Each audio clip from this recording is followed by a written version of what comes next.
Jawahar engineer Punjab state power corporation limited की तरफ से आ गई है एक और वैकेंसी जिसमें बहुत सारे ब्रांच के बच्चे एलिजिबल है जो कि आप देख पा रहे हैं। ये एक अच्छी कंपनी है जो कि Punjab state power corporation limited है, जो कि पावर जनरेटर और डिस्ट्रीब्यूशन कंपनी है जो कि गवर्नमेंट ऑफ पंजाब की तरफ से ओन किया जाता है और इसमें 24/7 अनलिमिटेड क्वालिटी पावर सब सप्लाई का काम करवाया जाता है।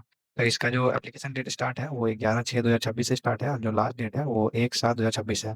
इसमें लास्ट डेट जो है फी डिपॉजिट का वो 6/7/2026 है। इसमें नोट में एक साफ-साफ बात लिखा हुआ है कि जो एप्लीकेशन है विदाउट डिपॉजिट जो फी है वो रिजेक्ट कर दिया जाएगा, यानी कि आपको फीस सबमिट करना ही है। अगर सिर्फ आप फॉर्म भर के छोड़ देते हैं तो आपका फॉर्म एक्सेप्ट नहीं किया जाएगा और कैंडिडेट को एडवाइस किया जा रहा है कि वो लास्ट डेट और टाइम के लिए वेट ना करें। अब इसमें जैसे कि जो पे स्केल है तो अलग-अलग पोस्ट के लिए अलग-अलग पे स्केल है। जैसे कि मैकेनिकल है उसमें लेवल 6 है, लेबोरेटरी असिस्टेंट है लेवल 5 है, इलेक्ट्रीशियन ग्रेड 1 है उसमें 4 है, इलेक्ट्रीशियन ग्रेड 1 मैकेनिकल 4 और इंस्ट्रूमेंटेशन 4। इस तरह से अलग-अलग लेवल है जो कि 7th सीपीसी ग्रेड पे के तहत है। अब इसमें किस पोस्ट में कितना वैकेंसी है, तो ये वैकेंसी आप देख सकते हैं कि ये नेम ऑफ पोस्ट है और ये नंबर ऑफ वैकेंसी है। तो जैसे मैकेनिकल में 7 है, इलेक्ट्रिकल ग्रेड 1 है 12, मैकेनिकल टेक्नीशियन ग्रेड 1 में 11 और टेक्नीशियन ग्रेड 1 इंस्ट्रूमेंटेशन में 10। इस तरह से टोटल 116 वैकेंसी है, तो जिस भी पोस्ट में आप एलिजिबल है, उसमें आप अप्लाई कर सकते हैं।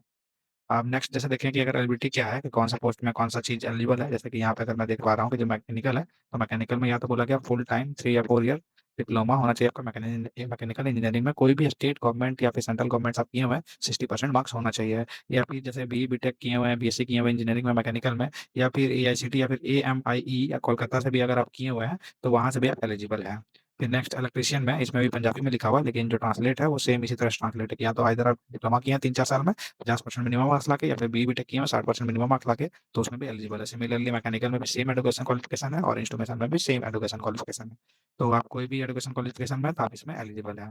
नेक्स्ट अगर देखा जाए तो जो एप्लीकेशन फीस की मैं बात करूँ तो सारा जो कैटेगरी है एक्सेप्ट शेड्यूल कास्ट और जो पीडब्ल्यूडी कैंडिडेट है, यानी कि फिजिकली हैंडीकैप्ड वाले और शेड्यूल कास्ट वाले बच्चों को छोड़कर सभी बच्चों को 1200 रुपए का एप्लीकेशन फीस लगेगा और 216 रुपए जो 18% जीएसटी है वो लगेगा। तो टोटल आपका हो जाएगा 1416 रुपया। अगर बैंक चार्ज अगर कुछ एप्लीकेबल होता है तो आपका फिर एडिशनली लगेगा। जो एससी बच्चे हैं या फिर जो पीडब्ल्यू बच्चे हैं उनका 750 रुपये एप्लीकेशन फी है, उसमें 18% जीएसटी यानी कि 135 रुपया और टोटल 885 प्लस बैंक चार्जेज उनको लगेगा।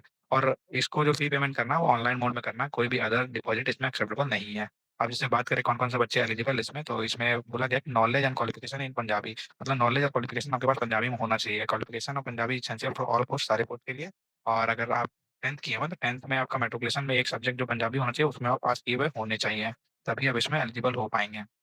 अगर कोई बच्चा अगर नहीं किया हुआ पंजाबी तो आप अपना स्टेट और अपना ब्रांच ये सब मुझे कमेंट करके बता सकते हैं, ताकि नेक्स्ट जो वैकेंसी होगा मैं आपके लिए लेकर आऊंगा। अब जो स्कीम ऑफ एग्जामिनेशन है इसमें स्कीम में बोला